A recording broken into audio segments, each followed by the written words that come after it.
Goodwill है। तो सारे बच्चे बताएं कि आसान शब्दों में आपको गुडविल का मतलब समझ में आ गया। हाँ, हम बाकी से ज्यादा प्रॉफिट कमाते हैं, तुम्हारी भी दुकान है मेरी भी दुकान है, तुम्हारा भी बिजनेस है मेरा भी बिजनेस है, मगर हम तुमसे ज्यादा प्रॉफिट अर्न करते हैं, तो मेरे बिजनेस में क्या है, गुडविल मौजूद है। तो आइए बच्चों जरा बात किया जाए, ये एग्जाम्पल तो आपको समझ में आ गया, थोड़ा और समझाते हैं एग्जाम्पल। ठीक, समझिए दूसरा एग्जाम्पल। एक है मिस्टर रामलाल, और हमारा रामलाल जो है ना, उसकी उम्र है 80 साल, बहुत ही बुजुर्ग। और रामलाल जो है, मिस्टर रामलाल, इसका बिजनेस है, बिजनेस, चलो मान लेते हैं कपड़े का बिजनेस है, टेक्सटाइल बिजनेस है।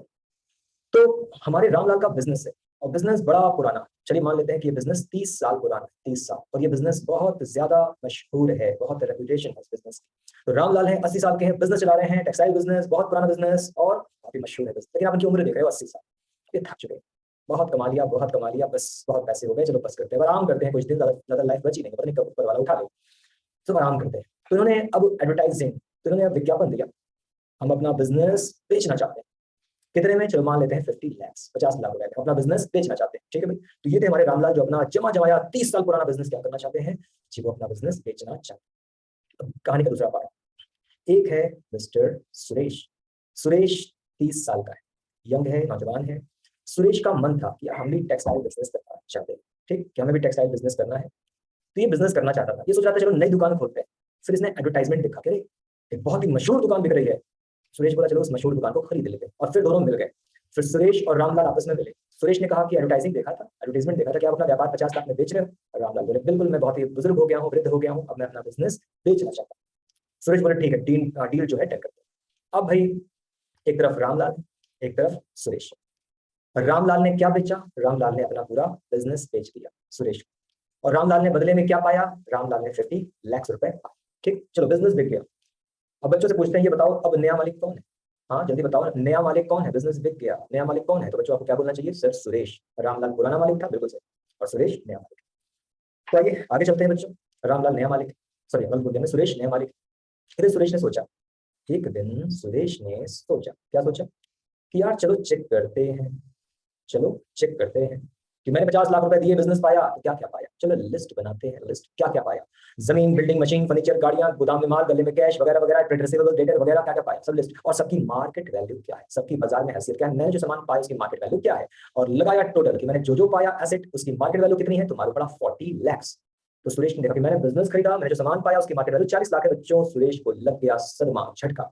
हाँ, सुरेश को लग गया सदमा, लग गया झटका, लग गया, किस बात का झटका, हाँ यार मैंने मिस्टर रामलाल को दिए कितने, 50 लाख, लेकिन रामलाल ने जो मुझे एसेट दी है उनकी मार्केट वैल्यू है 40 लाख। सारे बच्चे बताओ सुरेश ने कितने पैसे फालतू दिए, सुरेश ने रामलाल को कितने पैसे फालतू दिए। और बच्चे कहते हैं सर सुरेश ने पाया है 50 लाख, सॉरी दिया है 50 लाख, पाया है 40 लाख का सामान, 10 लाख, बिल्कुल सही बच्चों, 10 लाख रुपए सुरेश ने फिजूल के दिए, फालतू दिए, एक्सेस दिए।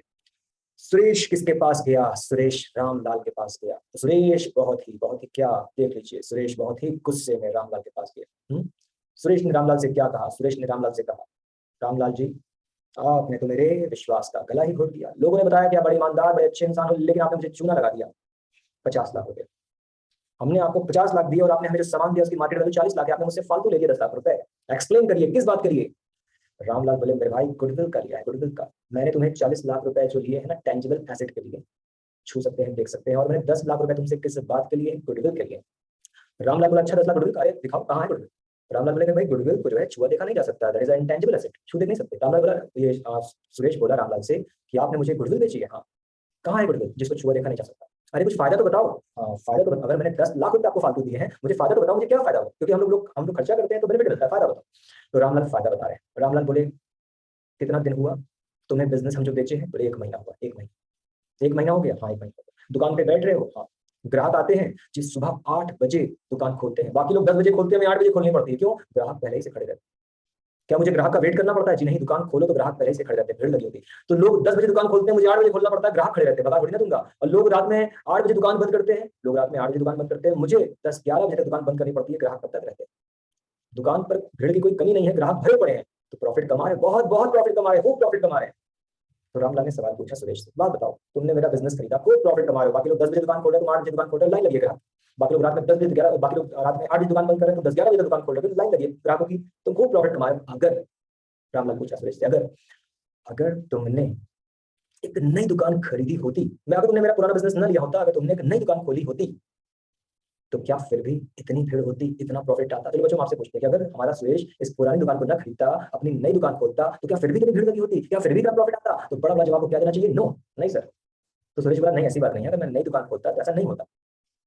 और अगर अगर मैं नई दुकान खरीदता तो मेरी दुकान भी जब आपकी दुकान की तरह 30 साल पुरानी हो जाती, तब मुझे वो प्रॉफिट मिलता। तो रामलाल कह रहा भाई, तो बता रहा हूँ कि मैंने तुम्हारे 30 साल बचाए। अगर तुम नई दुकान खोलते, 30 साल मेहनत करते, तब इस मुकाम पर आते। लेकिन मैंने तुम्हारे 30 साल बचाए। मैंने मात्र तुमसे 10 लाख रुपया लिया और अपनी 30 साल की रेपुटेशन बेच दी, 30 साल की गुडविल बेच दी। मैंने तुम्हारे 30 साल बचा दी। तब जाके सुरेश को समझ में आया, बात तो सही है कि मैंने भले 10 लाख रुपए फालतू दी, लेकिन कितना प्रॉफिट हो रहा है मुझे। कि मैं खुद की नई दुकान खोलता तो रामलाल जितना प्रॉफिट कमाने में मुझे 30 साल लगता, लेकिन रामलाल ने 10 लाख रुपए लेकर मुझे 30 साल मेरे बचा दिए। मैं खूब प्रॉफिट कमा रहा हूँ, मुझे 30 साल मेरे बच गए, मैंने 30 साल की गुडविल खरीदी। तो क्या बच्चों को समझ में आ गया व्हाट इज गुडविल? बोलो बोलो बोलो, गुडविल समझ में आ गया?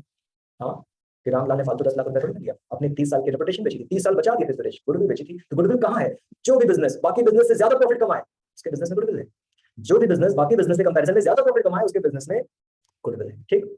अब आपको पूछना चाहिए सर ये चैप्टर का मतलब बताओ, वैल्यूएशन ऑफ गुडविल का मतलब क्या होगा? सुनना बच्चों, what is valuation of goodwill? देखो, हमारे चैप्टर में हर सवाल में एक बिजनेस होगा, एक बिजनेस होगा, एक व्यापार होगा, और वो व्यापार बिक रहा होगा। क्या? वो व्यापार बिक रहा होगा। तो हमारे चैप्टर के हर सवाल में बिजनेस होगा, बिजनेस बिक रहा होगा, और हमें पता लगाना है जो बिजनेस बिक रहा